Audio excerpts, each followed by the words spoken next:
Hello friends, तो आज की इस वीडियो में हम LG का 26 इंच का एक LED टीवी को रिपेयर करेंगे। तो इसका मॉडल आप लोगों को दिखा देता हूँ। तो यह है इसका मॉडल, आपको सही से दिख रहा होगा। तो बेसिकली इसका प्रॉब्लम है कि डिस्प्ले नहीं आ रहा है। तो कुछ दिन पहले ही मैंने सोनी का ऐसा एक प्रॉब्लम सॉल्व किया था, सोनी 24 इंचज़ का। तो उसका भी प्रॉब्लम सॉल्व हो गया था। उसका प्रॉब्लम मेन बोर्ड से था और इसका प्रॉब्लम देखते हैं कहाँ से होता है। बेसिकली प्रॉब्लम कुछ ऐसा ही था। इसका भी बैकलाइट जल रहा है, लेकिन यहाँ पे डिस्प्ले पे कुछ नहीं आ रहा है। तो चलिए आप लोगों को दिखा देता हूँ पहले। तो यहाँ पे मैंने पावर केबल को लगा दिया है। तो अभी हम इसका पावर ऑन करेंगे। तो चलिए, तो यहाँ पे मैं इसको पावर दे देता हूँ और यहाँ पे देखिए हमारा लाल LED जलने लगा है और बैकलाइट यहाँ पे जलने लगा है। ठीक है, तो आपको शायद उतना अच्छे से नहीं दिख रहा होगा, लेकिन यहाँ पे बैकलाइट ऑन है, लेकिन यहाँ पे कोई डिस्प्ले पे कोई भी लिखा नहीं आ रहा है। तो यहाँ पे बैकलाइट उतना अच्छे तरह से आपको नहीं दिख रहा होगा, लेकिन बैकलाइट यहाँ पे सही से है। और यहाँ पे जो सोनी में हो रहा था, कुछ वाइट लाइट यहाँ से फ्लैश कर रहा था। अगर वहाँ पे हम टच करें तो मतलब अगर यहाँ पे ठोका मारे तो थोड़ा सा लाइट आ रहा था, और इसमें कुछ नहीं आ रहा है। लेकिन हाँ, ओवरऑल इसका जो प्रॉब्लम है और पहले वाला का सेम ही प्रॉब्लम। तो चलिए इसको खोल के आप लोगों को दिखाते हैं कहाँ से प्रॉब्लम है मेन। तो बेसिकली यहाँ पे मैंने इसको खोल लिया है। तो ये रहा इसका बोर्ड और वहाँ पे इसका टिकॉन बोर्ड। तो बेसिकली इसका प्रॉब्लम होता है हमारा जो टिकॉन बोर्ड पे जो सप्लाई जाता है, बेसिकली डिस्प्ले पे जो सप्लाई जाता है, वो सप्लाई अगर नहीं बन रहा है तो यहाँ पे ब्लैक स्क्रीन आ सकता है। तो चलिए मैं पहले देख लेता हूँ कि ये सप्लाई वगैरह सही से बन रहा है कि नहीं। यहाँ पे देखिए बैकलाइट यहाँ पे जल रहा है। ठीक है, तो हमारा बैकलाइट से प्रॉब्लम नहीं है। यहाँ पे डिस्प्ले पे कोई पिक्चर नहीं आ रहा है, यही प्रॉब्लम है। तो चलिए वोल्टेज को थोड़ा सा नाप लेते हैं पहले। बेसिकली ये जो प्रॉब्लम है ये ज़्यादातर हमारा टिकॉन बोर्ड का जो सप्लाई है उससे प्रॉब्लम होता है। तो यहाँ पे राइट साइड पे इसका जो बक कन्वर्टर है वो है सप्लाई वोल्टेज के लिए। तो इसका सप्लाई वोल्टेज सही से बन रहा है कि नहीं वो देख लेते हैं। तो यहाँ पे कैपेसिटर पर 18.9, तो जो कि हमारे मेन सप्लाई वोल्टेज है, और यहाँ पे 12 वोल्ट, 11.8 जो कि 12 वोल्ट यहाँ पे बन रहा है। और यहाँ पे 5.9 जो वोल्टेज बन रहा है वो अलग वोल्टेज है। तो ओवरऑल यहाँ पे 11.8 मतलब 12 वोल्ट यहाँ पे सही से बन रहा है। तो इसका मतलब बोर्ड हमारा काम सही कर रहा है। तो फिर भी मैं यहाँ पे थोड़ा बहुत वोल्टेज वगैरह यहाँ पे जितना भी जो बक कन्वर्टर है वो हम उसका थोड़ा सा वोल्टेज को नाप लेते हैं कि सही से IC तक सही से वोल्टेज पहुँच रहा है कि नहीं। तो कुछ ही टाइम लगता है, ज़्यादा टाइम नहीं लगता है। हाँ, ऑब्वियसली ये जो प्रॉब्लम है डिस्प्ले नहीं आ रहा है, इसका जो 90% चांस होता है वो हमारा जो टिकॉन बोर्ड का सप्लाई है जो कि 12 वोल्ट, वो अगर रेडी है तो वो प्रॉब्लम वहाँ से ही सब सॉल्व हो जाते हैं। लेकिन मैं फिर भी यहाँ पे बोर्ड पे थोड़ा बहुत वोल्टेज को चेक कर रहा हूँ। ठीक है, तो यहाँ पे 1.8 वोल्ट और यहाँ पे दो रेगुलेटर है, दोनों का ही यहाँ पे 1.8 वोल्ट बन रहा है जो कि सही है। तो दोनों का यहाँ पे वोल्टेज सही है और 3.3 वोल्ट यहाँ पे इनपुट हो रहा है। तो बेसिकली ये बक कन्वर्टर से आ रहा है जो कि हमारा 90 वोल्ट तक जो इनपुट होता है, उसके बाद ये स्टेप बाय स्टेप यहाँ पे स्टेप डाउन करके सारा वोल्टेज तैयार करता है। तो यहाँ पे ऑलमोस्ट सब कुछ वोल्टेज सही से आ रहा है। 3.6 वोल्ट भी यहाँ पे पेशेंट है, तो 1.35 जो कि वो भी पेशेंट है। तो ओवरऑल यहाँ पे जो जितना भी वोल्टेज बनना चाहिए थे तो सब कुछ यहाँ पे प्रेजेंट है। तो अभी हमको इसको उल्टा करके देखना पड़ेगा कि यहाँ पे जो टिकॉन बोर्ड लगा हुआ है यहाँ से यहाँ पे जो वोल्टेज है वो सही से पहुँच रहा है कि नहीं। तो चलिए मैं इसको थोड़ा सा उल्टा कर लेता हूँ, उसके बाद देखेंगे यहाँ पे क्या कुछ वोल्टेज बन रहा है या फिर यहाँ पे जो भी बेसिकली VGH VGL जो भी है वो हमको सही से देखना है। तो चलिए मैं यहाँ पे इसको खोल लिया हूँ, इसका जो कवर था। तो बेसिकली यहाँ पे पहले आपको डायग्नोसिस करना होता है कि कौन सा आईसी क्या है। तो यहाँ पे जो मिडिल पर है वो बेसिकली हमारा मेन प्रोसेसिंग है टिकॉन बोर्ड का। उसके बाद जो लेफ्ट साइड में है वो हमारा DCT DCU IC है, DC to DC IC है, ठीक है। और यहाँ पे राइट साइड पे यहाँ पे जो बैक लाइट है उसके लिए यहाँ पे कुछ IC वगैरह और उसके बीच में कुछ मेमोरी वगैरह लगा हुआ है। तो हमारा देखना है कि यहाँ पर जो सप्लाई 12 वोल्ट बोर्ड से आ रहा है तो यहाँ से जो DC to DC IC है वहाँ तक पहुँच रहा है कि नहीं, वो हमको देखना है कि यहाँ पे DC to DC IC में जो हमारा 12 वोल्ट सप्लाई है वो पहुँचेगा। उसके बाद वो बहुत सारा वोल्टेज बनाएगा, मतलब VGH VGL VCOM, तो बहुत सारा वोल्टेज वो बनाएगा। उसके बाद हमारा जो यहाँ पे कॉफ IC है वहाँ तक पहुँचेगा। तो बेसिकली यहाँ पे जो देखा मैंने कि यहाँ पे जो वोल्टेज है वो एक फ्यूज के बाद से नहीं आ रहा है। तो यहाँ पे देखिए शॉर्टेज है, 44 ओम्स का शॉर्टेज है यहाँ पे ग्राउंड टू यहाँ पे जो, और फ्यूज के इस तरफ कोई शॉर्टेज नहीं है लेकिन उस तरफ शॉर्टेज है, और फ्यूज यहाँ पे कटा हुआ है, ठीक है। तो फ्यूज यहाँ पे कटा हुआ है, लेकिन जो फ्यूज के बाद है मतलब टिकॉन बोर्ड के साइड पे यहाँ पे शॉर्टेज है, लेकिन जो मेन बोर्ड है वहाँ पे कोई शॉर्टेज नहीं है, फ्यूज यहाँ पे कटा हुआ है। तो यहाँ पे देखना पड़ेगा कि यहाँ पे जो शॉर्टेज है वो कहाँ से शॉर्टेज है। तो यहाँ पे बहुत सारा जो कैपेसिटर है इससे शॉर्टेज हो सकता है। यहाँ पे DC to DC IC भी ख़राब हो सकता है, जो कि कम ज़्यादा चांसेस नहीं है, लेकिन फिर भी यहाँ पे देखना तो मांगता है कि क्या शॉर्टेज है। तो उसके लिए हमको यहाँ पे सारा कंपोनेंट को चेक करना पड़ेगा। तो क्योंकि यहाँ पे सारा जो कैपेसिटर वगैरह है वो पैरेलल में है, तो इस पे ढूंढ पाना काफ़ी ज़्यादा मुश्किल होता है कि कौन सा कंपोनेंट शॉर्टेज है।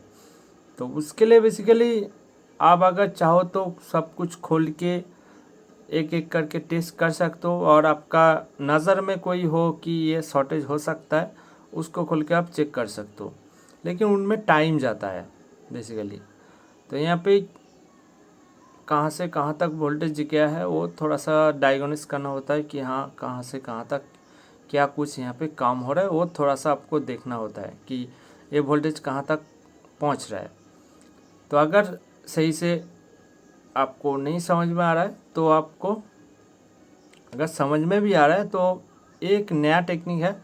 तो यहाँ पे बेसिकली हाई करंट और लो वोल्टेज हम यहाँ पे पास करेंगे, जो कि 12 वोल्ट लाइन पर होगा, और टिकॉन बोर्ड के साइड पे मैं यहाँ पे लगभग 5 वोल्ट, और करंट को मैं थोड़ा सा धीरे धीरे इंक्रीज करूँगा। तो और देखूँगा कि यहाँ पे कोई भी IC या फिर कैपेसिटर जो भी चीज़ यहाँ पे शॉर्टेज होगा वो ज़्यादा हीट जनरेट करेगा। तो यहाँ पे आप धीरे धीरे इस करंट को बढ़ाते जाइए। मैं यहाँ पे 5 वोल्ट पर रखा हूँ, जो कि हमारा लैब बेंच पावर सप्लाई कुछ ही दिन पहले बनाया है, काफ़ी लो कॉस्ट है। तो यहाँ पे मैं 5 वोल्ट के 5 वोल्ट पे रख के बेसिकली 4 एम्पेयर तक मैं यहाँ पे करंट दिया था। तो उसके बाद देखा कि यहाँ पे जो main DC to DC IC है वो थोड़ा सा गर्म हो रहा है, बाकी उतना ज़्यादा कुछ गर्म नहीं हो रहा है। मैं यहाँ पे 4 एम्पेयर ही तक लिमिटेड रखा, और चाहूँ तो मैं उससे ज़्यादा दे सकता था, लेकिन IC अगर बहुत ज़्यादा गर्म होगा तो हो सकता है कि उस जगह पर बोर्ड ख़राब हो जाए, तो इसलिए मैं इससे ज़्यादा करंट नहीं दिया। तो थोड़ा सा महसूस किया कि IC सिर्फ गर्म हो रहा है और कुछ ज़्यादा गर्म नहीं हो रहा है, सबसे ज़्यादा IC। तो इसका बहुत ज़्यादा चांसेस है कि IC ख़राब है, IC शॉर्टेज है। तो ऐसा ही मैंने सोचा कि हाँ ऑब्वियसली IC ख़राब होगा, बहुत ज़्यादा चांसेस है, क्योंकि IC बहुत ज़्यादा गर्म हो रहा है। तो आप लोगों को दिखाऊंगा कि कैसे मैंने बेसिकली उसके ऊपर अगर आप थिनर या फिर अल्कोहल वगैरह दोगे तो वो तुरंत ही गर्म होके वो भाप बन जाएगा, ठीक है। तो आप लोगों को दिखाऊंगा ऑब्वियसली, तो उससे पता कर सकते हो कि हाँ उसके साथ और भी बहुत सा जो कैपेसिटर है वो भी थोड़ा सा थोड़ा बहुत गर्म हो रहा है, लेकिन सबसे ज़्यादा आईसी ही गर्म हो रहा है। तो कैपेसिटर का भरोसा कुछ भी नहीं है, ठीक है। तो चलिए मैं यहाँ पे कुछ थिनर वगैरह लगा के आप लोगों को दिखाता हूँ कि हाँ ये कितना ज़्यादा गर्म हो रहा है, ठीक है। वो आप लोगों को पहले दिखा देता हूँ। तो देखिए यहाँ पे जैसे ही मैंने थिनर को दिया, ठीक है, थोड़ा सा धुंधला हो गया, लेकिन हाँ ओवरऑल यहाँ पे देखिए जैसे ही दिया तुरंत यहाँ पे जा रहा है, ठीक है। वो सबसे ज़्यादा गर्म हो रहा है और कैपेसिटर भी थोड़ा सा गर्म हो रहा है, ओवरऑल गर्म हो रहा है सब कुछ, ठीक है। तो मैंने जो DC to DC IC है वही ख़राब ऐसे मैंने मान लिया और DC to DC IC मैंने लाने के लिए बोल दिया। तो बहुत सारा केस में ऐसा देखा गया है कि ज़्यादातर DC to DC IC ख़राब नहीं होता है, ज़्यादातर वो प्रोटेक्शन मोड में चला जाता है। जैसे कि मेरा केस में शॉर्टेज मेरे को दिख रहा है, तो इसलिए मैंने सोचा कि हाँ ऑब्वियसली शॉर्टेज मतलब है तो, और गर्म भी DC to DC IC ज़्यादा हो रहा है, तो बहुत ज़्यादा चांसेस है कि IC ख़राब हो चुका है मेरा। तो IC का नंबर मैं पहले आप लोगों को दिखा देता हूँ। तो चलिए यहाँ पे मैं इसको बेसिकली लाने के लिए दूँगा, उसके बाद आएगा। तो ये है इसका नंबर 17113E। तो इस IC को हमको चेंज करना पड़ेगा, लेकिन गुड लक की वजह से मेरा क्या उसके मैं अगले दिन टेस्ट किया था कि सब कुछ जो शॉर्टेज है 44 ओम्स का जो शॉर्टेज है वो आज मैं अगर लाइन देता हूँ तो वो शॉर्टेज मिट चुका है, ठीक है। वहाँ पे यार कोई शॉर्टेज ही नहीं है। तो थोड़ा सा अचंभा हुआ कि हाँ कहाँ से शॉर्टेज गया है। तो मेरे को ये जो C41 जो कैपेसिटर है वो थोड़ा सा बर्न मेरे को दिखा। तो चलिए मैंने पहला टारगेट सोचा कि IC तो शॉर्टेज यहाँ पे गया है, IC यहाँ पे शॉर्टेज यहाँ पे जो था वो मिट चुका है और यहाँ पे डिस्प्ले भी आ रहा था, ठीक है, क्योंकि वोल्टेज हमारा सही से जा रहा है तो डिस्प्ले भी आ रहा था। तो मैंने सोचा कि हाँ वो वाला कैपेसिटर थोड़ा सा ठीक नहीं दिख रहा है और थोड़ा सा गर्म भी हो रहा है शायद, तो इसलिए उस कैपेसिटर 3 कैपेसिटर को मैं उसका चेंज करूँगा, ये मैंने सोचा। तो चलिए मैं पहले इस 3 कैपेसिटर को चेंज करके आप लोगों को दिखाता हूँ, ठीक है। ये जो छोटा छोटा कैपेसिटर है ये तीन कैपेसिटर को मैंने चेंज किया है, ठीक है।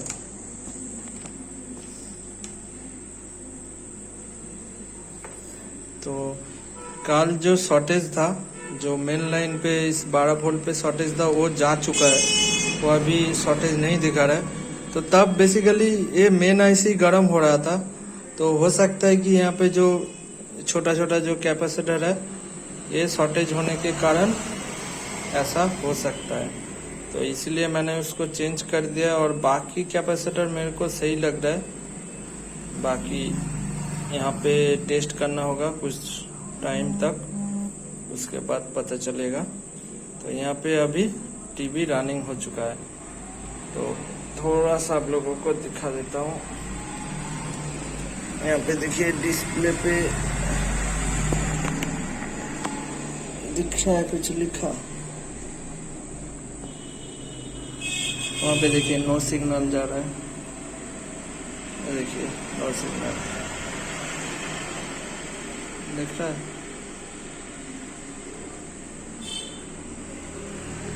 तो अभी ये बिल्कुल ठीक हो चुका है, ठीक है। तो देखते हैं, मैंने तो IC लाने के लिए बोल दिया था, लेकिन अगर इससे ठीक हो जाए तो IC चेंज करना नहीं पड़ेगा। बेसिकली IC शॉर्ट हो रहा था। बेसिकली क्या होता है कि इसके अंदर जो सर्किट डायग्राम है, ये जो IC है, IC नंबर आपको दिखा देता हूँ 17113। तो बेसिकली इसके अंदर मॉसफेट है जो कि वोल्टेज बूस्ट करता है। तो किसी कारण से वो मॉसफेट ही शायद शॉर्ट हुआ था और यहाँ पे एक कॉयल मेरे को हीट होने लगा था। तो हीट होने का कारण हो सकता है कि उस मॉसफेट से इस कॉइल का शॉर्टेज हो चुका था। तो उसके बाद यहाँ पे पावर ऑन किया तो कोई शॉर्टेज वगैरह नहीं दिख रहा था और हमारा बेसिकली ये कम्प्लीटली ठीक हो चुका है। और मैं उसके बाद एक कैपेसिटर को चेंज कर दिया क्योंकि वहाँ पे वो थोड़ा सा ब्राउन टाइप हो गया था, तो इसलिए मैंने इसको चेंज कर दिया। तो बाकी देखते हैं क्या होता है, कितना दिन चलता है। नहीं तो हमको इसका मेन आईसी चेंज, शायद मेन आईसी अभी एक खराब नहीं है, क्योंकि मेन आईसी ऐसे खराब नहीं होता कि जब चाहे चल जाए या फिर नहीं चल जाए, ऐसा नहीं होता है। जैसा कि जो खराब होता है वो खराब ही होता है और जो ठीक होता है ठीक ही होता है। और बाकी यहाँ पे कैपेसिटर का भरोसा कुछ भी नहीं है, ये किसी भी टाइम कम कर सकता है या फिर नहीं कर सकता। और जो शॉर्टेज है वो बेसिकली कैपेसिटर से ज़्यादा होता है। शायद यहाँ पे कुछ कैपेसिटर का फीडबैक है जिस कारण यहाँ पे ये दिक्कत आ रहा था। तो यहाँ पे कम्प्लीटली ये ठीक हो चुका है। तो यहाँ पे देखिए पूरा तरीके से हमारा टीवी रनिंग हो चुका है और पिक्चर भी एकदम क्लियर आ रहा है। तो वीडियो कैसा लगा नीचे कमेंट बॉक्स में ज़रूर बताना। और काफ़ी इजी प्रोसेस था और अचानक ही ठीक हो गया। तो ऑब्वियसली मैं इसका जो भी आगे वाला क्या होता है वो ऑब्वियसली आप लोगों को नीचे कमेंट पर या फिर डिस्क्रिप्शन पर दे दूंगा, या फिर नया वीडियो आप लोगों को ला के दूंगा। ठीक है।